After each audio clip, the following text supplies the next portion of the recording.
Good afternoon, Professor McDaniel, fellow classmates. My name is Andres Hernandez, and today I will be discussing speech number 5 research project. And the response that I'm going to be going to is the response that I chosen was gun rights. During this presentation, I will be addressing the American citizens and our government of the importance of gun rights.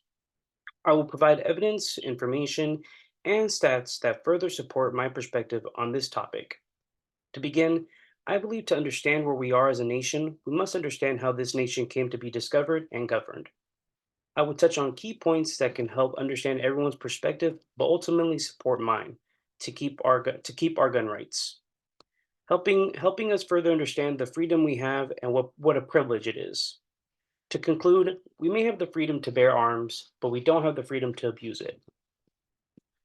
The Second Amendment is one of the 10 commandments in the Constitution within our Bill of Rights. It was first established on December 15th, 1791, for the rights of all individuals to provide Americans with the freedoms we have today. In its entirety, the Second Amendment states a well regulated militia being necessary to the security of a free state. The right of the people to keep and bear arms shall not be infringed. In my opinion, I believe each American still has the right to bear arms.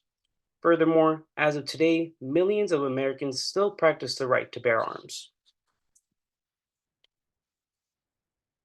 Gun violence in America is not an uncommon crime. Gun violence in America is a horrendous crime that continuously strikes the fear in our American communities and citizens living in them. Gun violence in America continues to be a serious public health concern. Overwhelmingly, each year nearly 3,000 youth are killed and approximately 16,000 are injured by guns. This stat of gun violence stems from several different reasons: drive-bys, gang violence, and school shootings.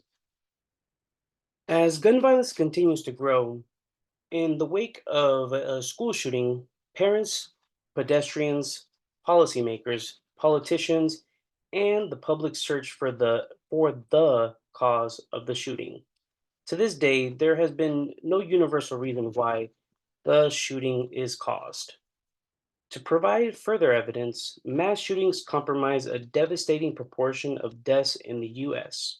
More than 900 individuals have died in mass shootings since 2006. With this amount of loss that we have suffered as a nation due to guns, some may feel to demolish this right would be best. In my opinion, I believe individuals acquiring guns and learning how to use them will further help steer citizens understanding and gaining respect for the power a gun truly has and the danger it can cause. It has been reported that concealed handguns will deter crime by guaranteeing their citizens the right to carry concealed handguns if they do not have a criminal record or histories of significant mental illness. This right also helps Americans protect themselves from any intruder wishing to inflict harm on them. Therefore, I believe that the times we live in today call for further action with educational options for gun owners to understand the power and respect the privilege we have today. Beyond protecting oneself, we learn the importance of protecting others around us. And just to backtrack a little bit, this page right here is going to be the American flag, the Second Amendment, how they have a picture of it right there. I'm not too sure if that's the exact way it's looking, but that's another quote that shows us just the Second Amendment what it has. And just on our right side, investing in guns, a beginner's guide is a guide that people get when they do purchase a handgun. And I think that's something that we need to touch bases on, just as a nation, just providing more educational options for people that do have guns, and probably just a couple of mandated options of education just to make sure everything is followed correctly. And on the very bottom, we have gun control on the left and gun rights on the right.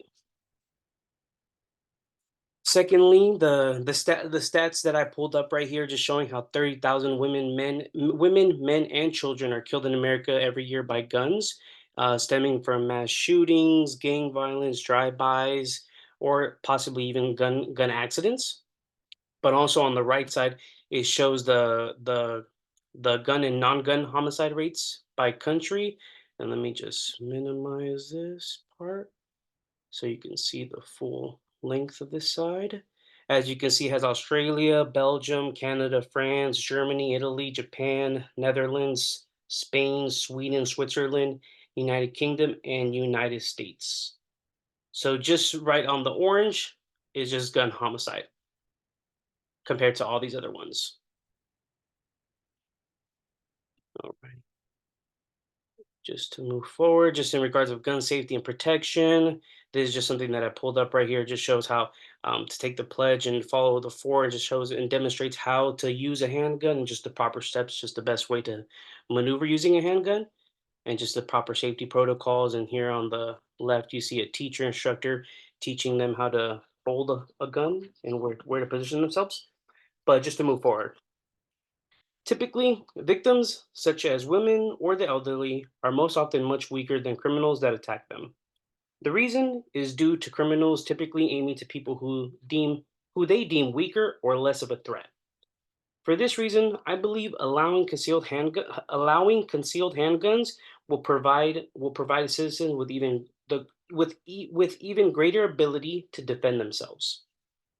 It's been reported Americans defend themselves with guns between 700,000 to 3 million times each year, with the vast majority of cases simply involving people brandishing a gun to prevent an attack. Since attackers tend to aim to people they feel capable of beating, preventing law abiding citizens from carrying handguns does not end violence, but merely makes them more vulnerable to being attacked. To conclude, I believe all American citizens fit to carry has the right. I understand the goals we aim to achieve will be no small feat. I also know the change is never easy, comfortable, and unpredictable. The journey we embark on today will provide the future with a better tomorrow. We implement new protocols to prevent gun violence and just aid in further educational paths for opportunities to grow while having guns around and having that right. Furthermore, I believe these goals can be attainable soon. Build a better world today for a better future. Lastly, we have the freedom to bear arms, but we don't have the freedom to abuse it. And thank you. I appreciate you guys watching my video, and I hope you guys have a great day.